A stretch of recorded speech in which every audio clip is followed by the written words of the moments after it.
With so many options, why choose Arizona State University? For me, the only online option was ASU because of the quality. Their faculty was really involved with their students and care about your personal journey. The dedication to my personal development from my professors, that's been extremely valuable to me. Earn your degree from the nation's most innovative university. Online. That's a degree better. Explore more than 350 plus undergraduate, graduate, and certificate programs at asuonline.asu.edu.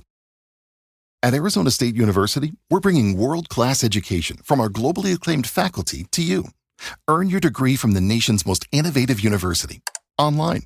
That's a degree better. Learn more at asuonline.asu.edu. Hello, campers. Grab your marshmallows and gather around the True Crime Campfire. We're your camp counselors. I'm Katie. And I'm Whitney. And we're here to tell you a true story that is way stranger than fiction. We're roasting murderers and marshmallows around the True Crime Campfire. There's a saying that goes, all regulations are written in blood. And it's true. If given the opportunity, companies will just cut corners and find loopholes to make their jobs easier and cheaper, or skirt some kind of oversight. And when it all goes wrong, when there's blood on their hands, when there's a dozen microphones in their faces, the people in charge always look contrite. And that's when the rules change, because some idiot decided that money was worth more than human life. And that's infuriating, isn't it? The mundanity of that kind of evil. They wanted to save a couple bucks, and now people are dead and hurt, and they're sorry. Today, we're talking about two cases where hundreds of people lost their lives because some bigwig at the top didn't like the idea of spending a little more money. This is Disaster Class, a grab bag of deadly man-made disasters.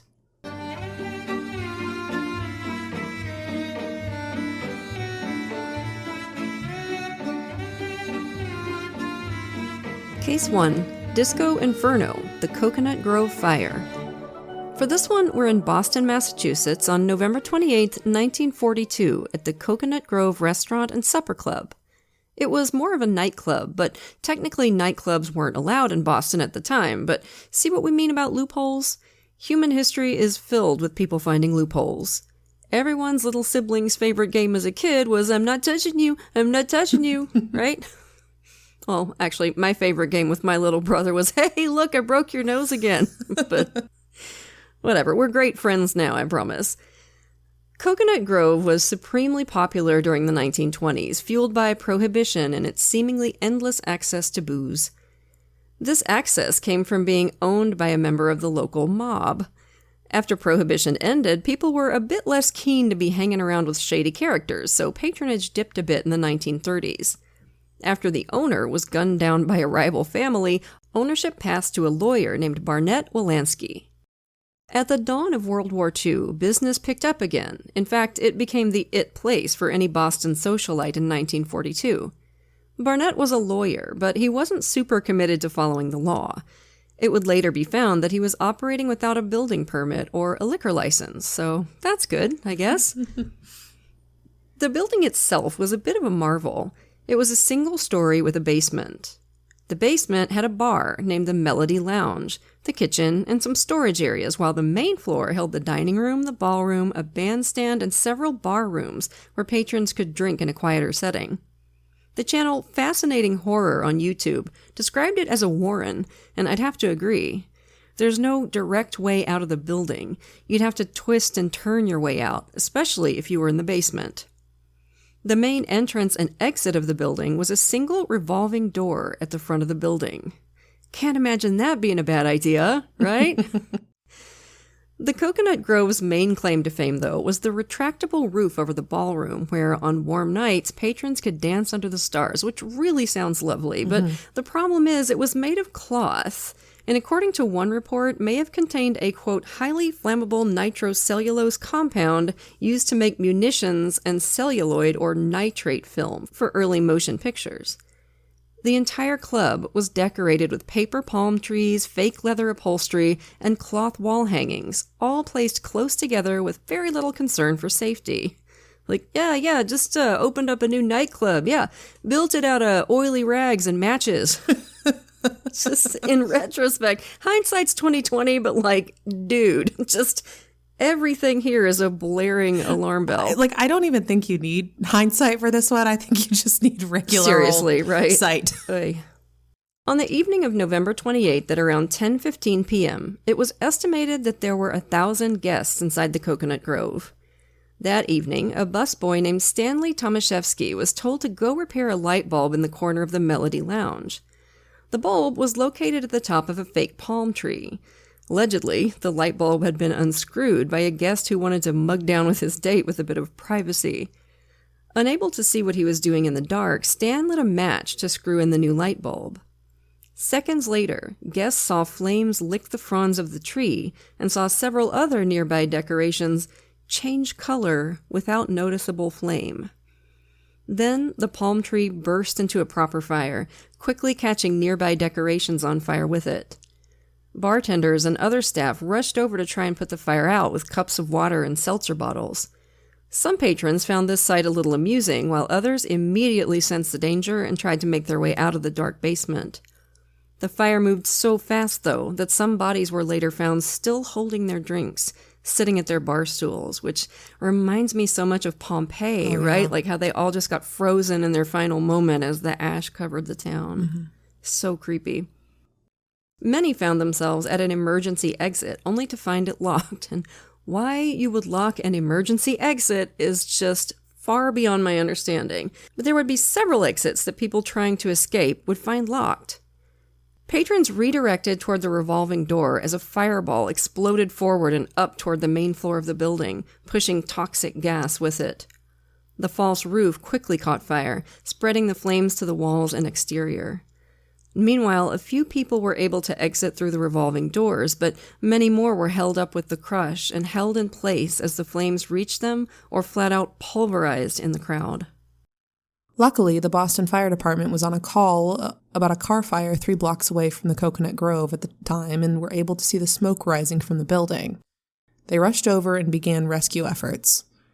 Within 10 minutes, the fire chief declared it a 4-alarm fire, and within 20, he declared the 5th alarm.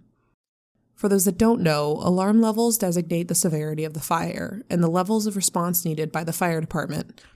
A 5-alarm fire means that the highest level of response is needed. The Boston Fire Department was confronted with huge flames along with highly toxic gas caused by the cheap furniture in the building. People that were able to exit on their own collapsed as soon as they made it out, and soon the street was filled with stacked bodies, shoulder high, both living and dead, sometimes blocking exits.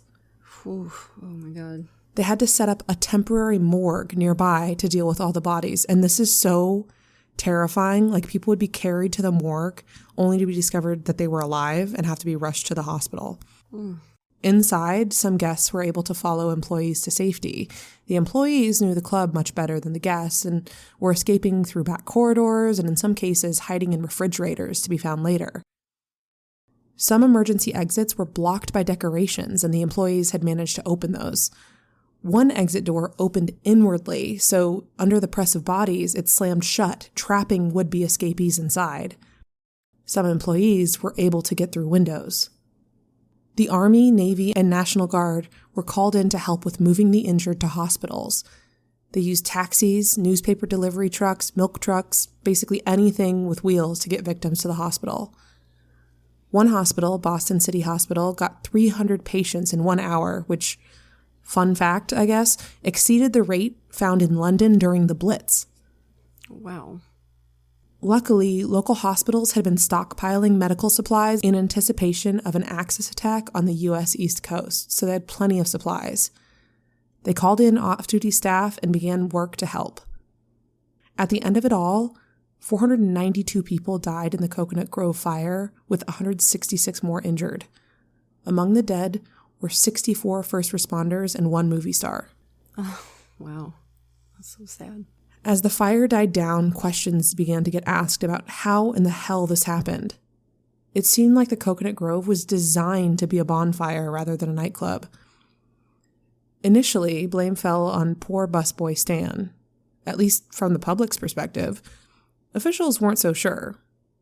First of all, he was only 16, which was way too young to be working at a nightclub. Second of all, investigators found that on top of the really poor, highly flammable interior design decisions made, Barnett Wolanski also cut corners everywhere else. He replaced the Freon in the AC unit with methyl chloride, which is, you guessed it, highly flammable. Great. He also allowed unlicensed contractors to do all his electrical work. Oh, my Lord. And, Whitney, you asked about who in the hell locks emergency exits. Yeah. Turned out it was Barnett Wolanski. Surprise, surprise. He didn't like the idea of patrons leaving without paying, so he locked them. Fire investigators also found a couple of doorways bricked over. Oh my God almighty. Plus, the nightclub was over double its capacity that night. Even if Stan was responsible for the fire, which it was determined he might not have been, he never should have been there in the first place and far more contributed to the fire than some kid lighting a match. The reality was that Stan was just a kid who was trying to bring in money for his sick mom. The public still excoriated him at the time, and he lived with guilt for the rest of his life. Oh, poor kid. He's just a convenient scapegoat for people who couldn't be bothered to find out the real story. And as for Wolanski, the state decided that charging him with 492 counts of manslaughter would be too much for a trial, so they randomly picked 19 victims and charged him with 19 counts. A jury found him guilty, and he was sentenced to 12 to 15 years in prison. And for some bizarre reason, the governor pardoned him after he served 3.5 years. Just digest that for a second. Ugh. Some sources attribute this to a compassionate release because he did die of cancer shortly after he got out, but others say he was buddies with the governor at the time. Ew. Could be both, who knows. This incident did change building codes in Massachusetts and throughout the U.S., though.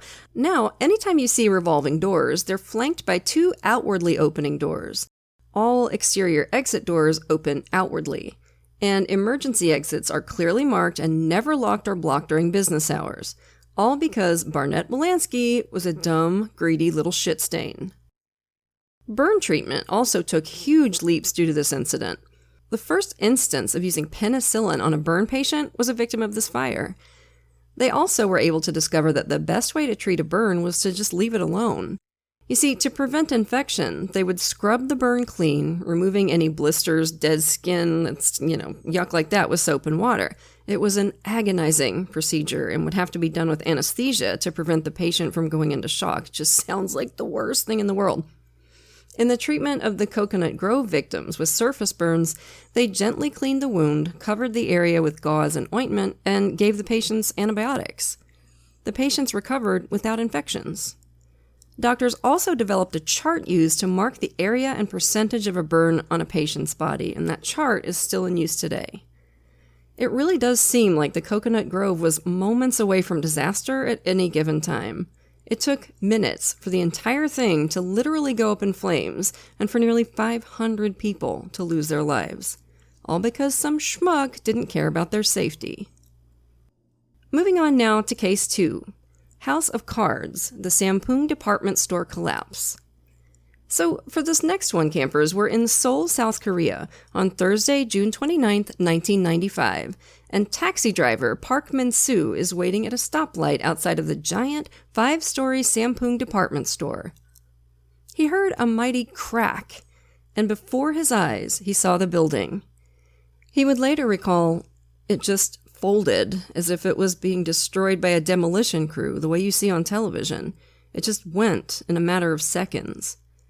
5 stories had collapsed into the 4-floor basement, just like that. What in the world had happened? Initial suspicions were a North Korean bomb or a gas leak.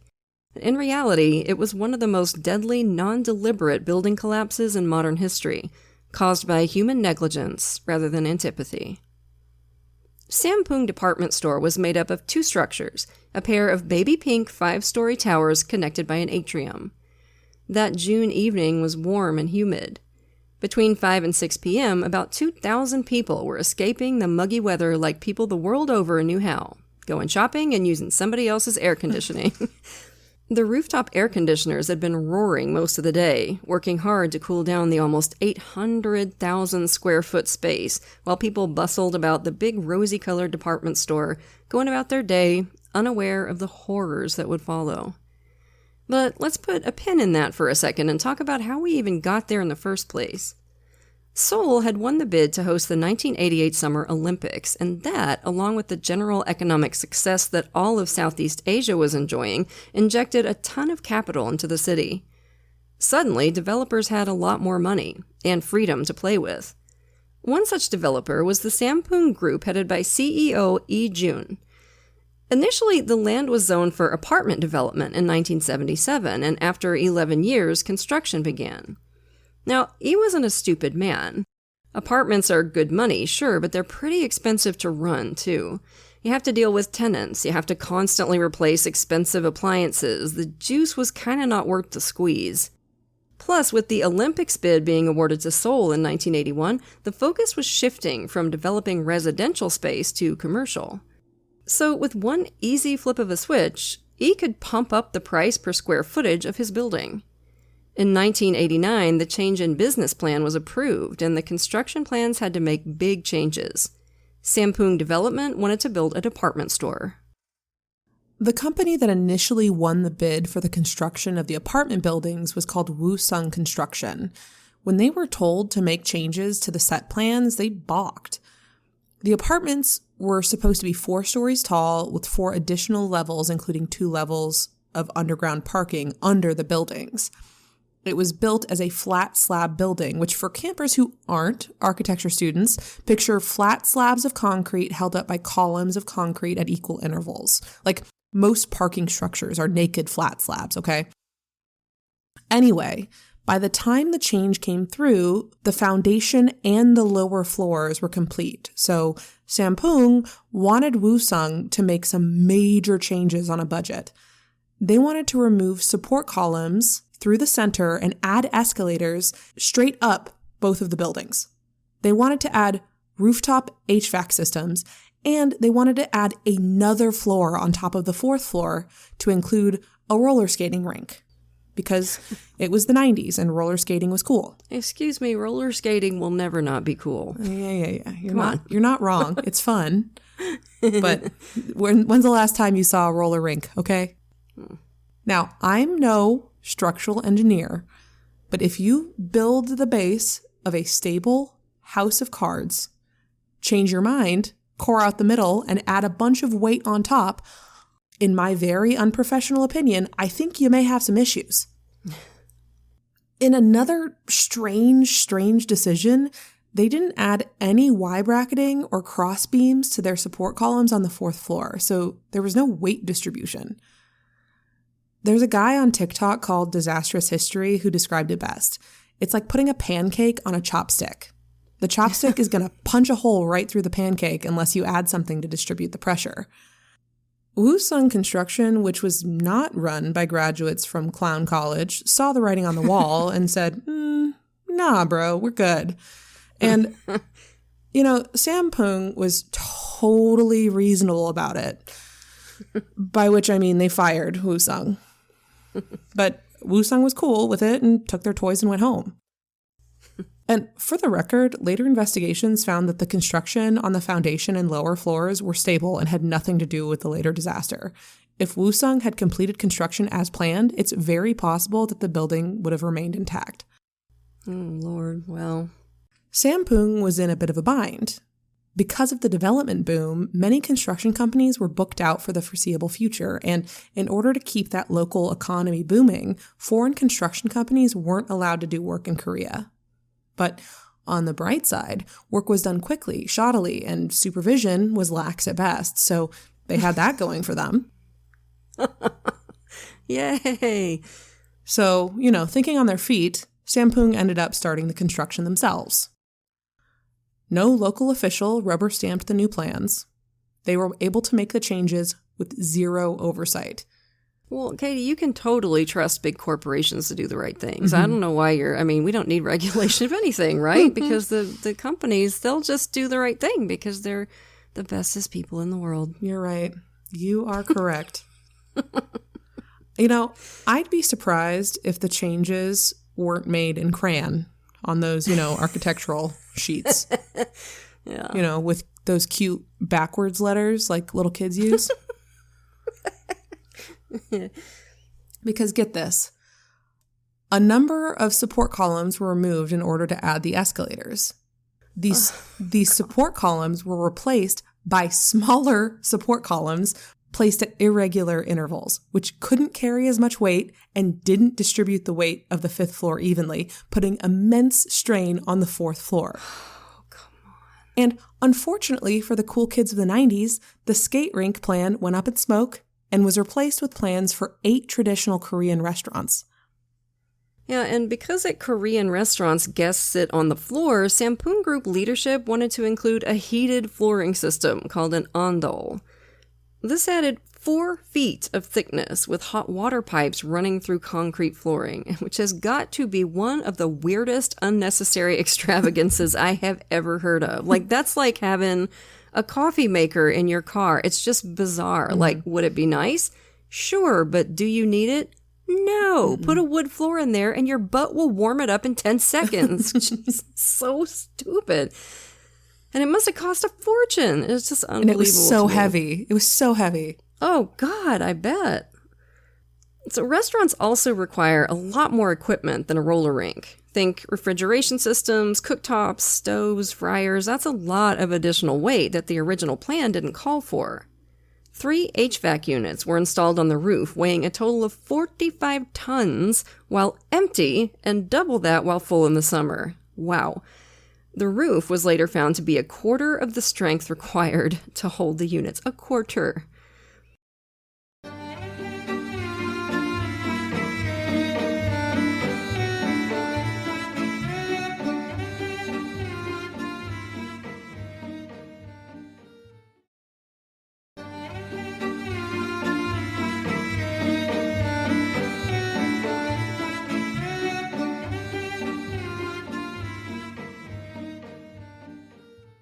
By the time the department store opened on July 7th, 1990, the store stood out from the gray monolith of the buildings that surrounded it. It was giant and pink. It was initially a huge success, boasting 40,000 shoppers per day. They were raking in money, hand over fist. They brought in like $500,000 US every day. It was a standard department store. The top floor was the restaurants, the 4th were household goods, then the men's clothing, women's clothing, 1st floor was miscellaneous goods, foreign brands, and cosmetics. The 1st floor of the basement was appliances, bookstores, and supermarkets, and then the next 2 were underground parking along with the employee cafeteria. Below that was the machine room. For years, the building passed safety inspections, God only knows how, probably a little money changed hands, I suspect. But the structural changes were already putting immense pressure on the building. The degradation of the building was put into overdrive in 1993 when tenants of buildings to the east of the department store complained about the noise from those ginormous AC units. Now, reasonably, the department store agreed to move the units to the west side of the buildings. Unreasonably, instead of shelling out the cash to hire cranes and crews to move the units safely, they put each one of those 15-ton units on wheels and just dragged them clear across the rooftop. Immediately, cracks in the rooftop appeared, and one of the support columns was driven downward into the building and cracked. I'm sure it'll be fine. I just can't fathom these people. Every morning for the next 2 years, as the AC kicked on every morning, the cracks grew and grew and grew until the evening of June 29th, 1995, almost 5 years to the day of their opening. The facilities manager had arrived to work that morning to a note from the night security guard reporting strange noises from the roof during the night. A couple hours later, the facilities manager noticed large cracks on one of the support columns in one of the 5th floor restaurants. The column, dubbed Column 5E by disaster researchers because it was the first column to fail. Yeah, I don't think you want to be named. Like, you don't want to be the named column in an investigator's report. No. It had cracks measuring 4 inches in width. Not length, width. So that's like your hand width of crack. That's bananas. So in response, the 5th floor was closed to the public. Problem solved. Then around noon, customers started to hear loud creaking noises and felt vibrations in the building. The facilities manager believed that the AC units were the reason for the noises and vibrations, so he had them turned off. At 4 p.m., a meeting was held between the head manager, the facilities manager, the Sampoong board, including Jun, and the structural engineer who had built the store. The structural engineer rang the alarm. He told them in no uncertain terms that they should evacuate the store and close for immediate emergency repairs. Jun refused. They had 2,000 souls in the store. They were making way too much money to close. Strangely enough, though, Jun and the rest of the board did leave the building comfortably and safely without warning customers or staff of any imminent danger. One 19-year-old employee named Yu Ji-won, who worked in the second-floor crystal department, had heard rumors the 5th floor had completely collapsed and had to be evacuated. Not true, but you know how the rumor mill is. She said, "I asked if all the other floors were okay and just thought it would pass. No one thought it was a big deal." Another second-floor employee, Park Sung-hyun, who sold children's clothes, said, "I heard rumors that the restaurant floor, the 5th floor, had sunk and that they couldn't turn the air conditioning on because the vibrations would run right through the building. I didn't really pay attention to the rumors." These quotes, by the way, are from the book Collapse, When Buildings Fall Down by Philip Warren, which was one of our sources for this case. It's really good. He only dedicated one chapter to this case, and it was just like filled with information. I recommend reading it if you would like more info. At 5:40 p.m., customers and employees heard a loud crack from the top floor, and the ceiling above them literally shifted. Oh. 7 minutes later, customers heard a louder noise from above. At that point, emergency alarms sounded and the employees began trying to evacuate customers. At 5:52, the entire building shook violently.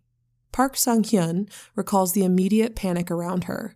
She said, "I just started running with them without thinking, but I didn't get very far before I was hit on the head by a concrete block from the ceiling and I passed out." Oh, God. The AC units had fallen through the roof into the 5th floor, sending the 5th floor slamming down into the rest of the building, taking the rest of the floors down with it.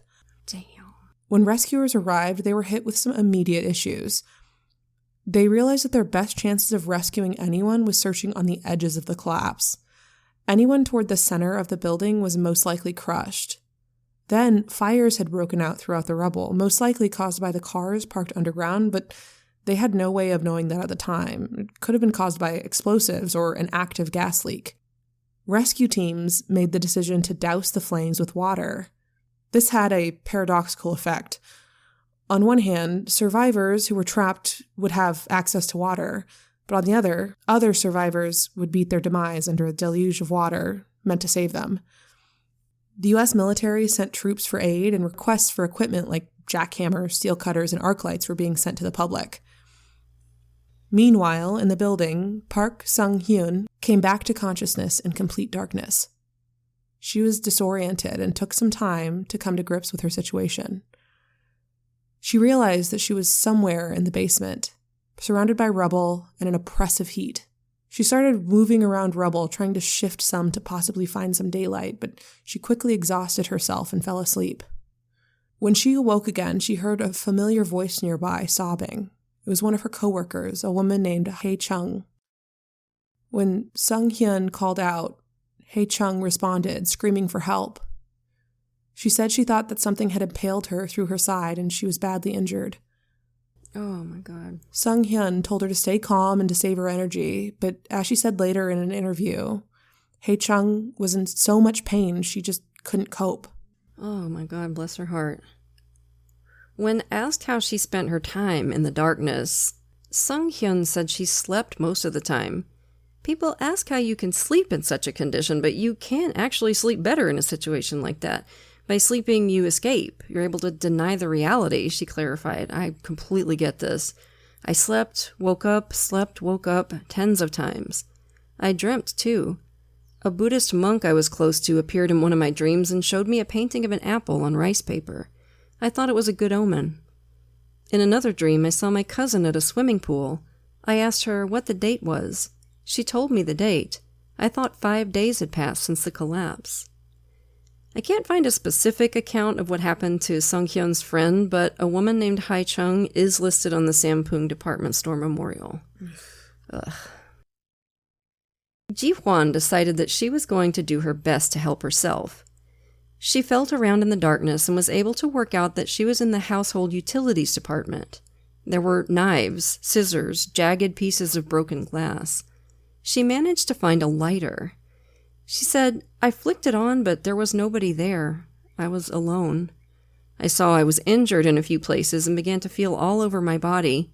I felt something wet and realized it was blood." She had a wound on her head and one on her back. She took some of her clothing and used the scissors she found to make a bandage for herself. So resourceful. Meanwhile, 9 people were pulled from the rubble on June 30th, and more were able to be pulled out on July 1st, but 2 died on the way to the hospital. One rescuer explained the dangers that the survivors were in. "I just discovered 5 people dead in one place. They were alive when I was there about 4 hours ago. They were suffocated by toxic smoke." Despite the toxic smoke and fires and the immense amount of death, hope was still in the air on the 1st of July. Rescue workers had made their way to the 3rd basement floor via an intact stairway, which led to a staff locker room, which was blocked by slabs of concrete. Through the concrete, though, they heard shouts and immediately got to work cutting their way through the slabs. There, they found 24 cleaning staff, all alive, all together, most of them older and severely dehydrated. The widest hole the rescuers could manage without risking structural damage was 20 inches in width, but the 24 all managed to squeeze their way through by covering themselves in cooking oil. Wow. One survivor, a 53-year-old maintenance man, said that the way they kept their hope alive was by relying on each other. "We often held hands and just persuaded each other not to lose hope of being rescued." It's such an inspiring story, just hope and human resilience, isn't it? I mean, I cannot imagine being trapped for 2 days in a sweltering basement of a collapsed building, and in the dark, too. Mm-hmm. And still, they chose to give each other hope. It's so beautiful. That's the best of us, stuff like that. Yeah. That rescue was kind of the limit for the rescue teams, though. The officials decided that the department store was too dangerous. There was one elevator shaft still standing, but it had started tilting over the last few days. 500 relatives of the missing were waiting at the site for news, and when they heard of the plans to stop rescue efforts, they were, of course, furious. In fact, a few of them started fighting with the riot police while they were sobbing, begging for the safety officials to keep the search going. On Sunday, rescuers were able to secure the elevator shaft and the search resumed. That same afternoon, they were able to rescue another store employee, 22-year-old Lee Yun-young. A full 9 days later, Choi Myung-suk was rescued, and everyone was sure that he was the last survivor. He'd survived that long because it was monsoon season and he'd been able to drink some rainwater. Rescue efforts were shifted toward recovery efforts. Despite this, Sung-hyun and Ji-won were still alive in their little air pockets. In addition to the risk of starvation and dehydration, they were now in danger of being crushed by debris being moved around by the recovery efforts. Ji-hwan remembered that the ceiling was gradually sinking and eventually closed off all the space to one side of me. At one point, the ceiling literally came this close to my nose, she said, and she's holding her hand just a couple of inches from her face. Oh my God. Yeah, reading these 2 women's account, it just gives you such chills. It's like watching a horror movie. It's It is a horror movie, yeah. Absolutely. I remember reading about her flicking on the lighter, and I was like, no, don't do it, because there's gas. Yeah. And then I remembered I'm reading an account of something that actually happened. I'm like, okay, right. Take a breath. She told an interviewer that she could hear rescue workers. "I would call out, bang anything I could get my hands on. At times you could hear everything. It felt like you could reach out and touch them. It seemed so close. But there was no response. You start to lose hope that you'll be rescued. Your thoughts just oscillate violently. I won't die. Could I die? Yes, I probably will die." Oh, man. All hope was not lost, though. On the 13th day, sunlight suddenly opened up over her. She said, Suddenly, there was a hole above my feet and I heard a voice. Is there anyone down there? Is anybody alive? I answered, but they didn't seem to hear me. I didn't think I was that weak, but they couldn't hear my voice. They asked me to move my feet, so I moved my feet. I had to let them know I was alive. What if they thought I was dead and passed by? I moved my feet a lot. And that part, honestly, did bring a tear to my eye. Reading the account is like, I moved my feet a lot, is like, so hard. Ji-hwan was pulled out and rushed to the hospital. Meanwhile, Sung-hyun was trapped in a space the size of a coffin. Oh, God. The ceiling was coming closer and closer to her. She was trapped on her stomach with such little space that she couldn't roll over. I seriously think I would lose my mind. Like, I cannot even imagine. I can only hope that maybe they were so delirious from, like, hunger and thirst that maybe it made it a little bit unreal and floaty, but it just sounds like absolute hell. Yeah, it's horrific. A full 4 days later, she heard voices again, and she managed to grab a metal pipe and bang on the concrete around her while yelling. She couldn't hear anything, but the sound of a forklift engine started nearby. She kept yelling, hoping to be heard over the deafening noise as it seemed to roll over her. The engine stopped, and she heard the forklift operator say, "There's someone down there." And then the sound of digging. Finally, miraculously, she saw the face of her angel above her. She said, "I saw his face, and my only thought was that I was going to live. I could finally leave this darkness." After 17 days, Sung-hyun would be the last survivor pulled from the rubble. She and Ji-hwan were able to make full physical recoveries, although the mental impact of their experience would leave lasting scars. All in all, 502 people died in the collapse and aftermath. Over 900 people were injured, with 6 still missing. It is the largest peacetime disaster in Korean history. Investigators set out to understand exactly what had happened. They interviewed Sampoong's chairman, Lee Jun, and his son, Lee Han-sung, who happened to be the CEO. Nepo baby. Yep. The investigation quickly became a criminal investigation. They hired a group of structural engineers to look at the plans for the building, to understand exactly what went wrong, and to perform a forensic engineering analysis of the collapse. The engineer in charge was Professor Chung Lon from Dankook University. Upon looking at the photos of the intact building, actually going to the disaster site and looking at the rubble and looking at the plans, Chung and his team were horrified. The building had no crossbeams or steel framework, which basically meant there was no redundancy if the columns failed. Remember the chopstick pancake analogy earlier in the episode? Yeah, no weight transfer. Further, the 5th floor, which is what made that first construction company balk, put huge strains on the 4th floor. And then they took a look at the AC units. Turns out those units were designed to be placed on the ground, which explains why they were so heavy and vibrated the whole damn building when turned on. So why were they on the roof? Well, the board was concerned that the noise of the units on the ground would cause noise complaints from the nearby suburbs. So instead of spending more for quieter units or getting some noise barriers for the units on the ground, they decided to put 90 tons of AC unit on a roof that was not designed to withstand 1/4 of that weight. And then they got complaints anyway. Right. And had to move the units and cut corners doing that too. Yep, and that is ultimately what sped the collapse, according to Professor Chung's report.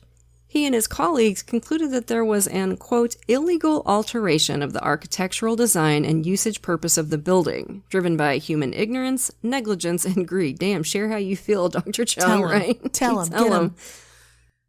They placed blame on the planning authorities and on Sampoong management. Moving the AC units the way they did certainly sped up the collapse, but it probably would have happened anyway. Since the building opened, cracks and leaks had appeared throughout the building, and management did nothing to address the underlying cause. It's like this place was put together with like popsicle sticks and snot. I mean, it's just the worst. How anybody thought this was okay is beyond me. This was not the first time that the devil-may-care attitude toward construction safety had caused death and destruction in Korea, meaning they should have frickin' known better. Just a year earlier, in 1994, Songsu Bridge in Seoul collapsed during rush hour, killing 32 people. In 1995, a subway construction site gas explosion in Taegu killed 101. It didn't take long for people to connect the dots that all of these projects had taken place after the development boom in the 80s. One newspaper headline read, "Endless disaster, disaster, disaster." And it wasn't hard to figure out why. Construction companies were stretched thin, so corners were being cut. The government officials cared more about the money being made than the safety of the citizens. The government started doing some inspections, and the results were chilling. They found that, quote, 14% of all high-rise structures in the country were unsafe and needed rebuilding. 84% needed repair work, and only 2% of such buildings met government standards. What a horrific, horrific revelation. Ugh. As a Korean structural engineer, I feel embarrassed, said one of the engineers working on the Sampoong investigation. At least when it came to Sampoong, though, consequences would be brought in no small part due to public outcry. That's what it frickin' takes. We have to raise hell. It took public demonstrations and outcry from families of the victims. One father, Jong Gwang-jin, who lost 3 daughters in the collapse, said people should do the best at their jobs. This accident happened because they didn't. 3 daughters. Unbelievable. Lee Jun was found guilty of criminal negligence and negligent homicide and sentenced to 10.5 years in prison. His son, Lee Hong-sun, was found guilty of corruption and accidental homicide and served 7 years. Unfortunately, Jun's sentence was reduced to 7 years upon appeal. Doesn't feel long enough, does it? Shortly after his release, Lee Jun was hospitalized for complications related to diabetes, high blood pressure, and kidney disease and passed away in 2003. He was 81. The last report of Hong-sun we could find reported that he was doing work as an evangelist in Mongolia in the early 2000s, so God knows what he's up to now. He's probably starting a cult. He'd be in his mid-70s now, so hopefully he stayed the hell away from the construction business at least. The Sampoong Department Store Memorial is located in a park. It's a 12-foot-tall marble statue carved with the names of each of the victims. Family members still go to clean and care for it.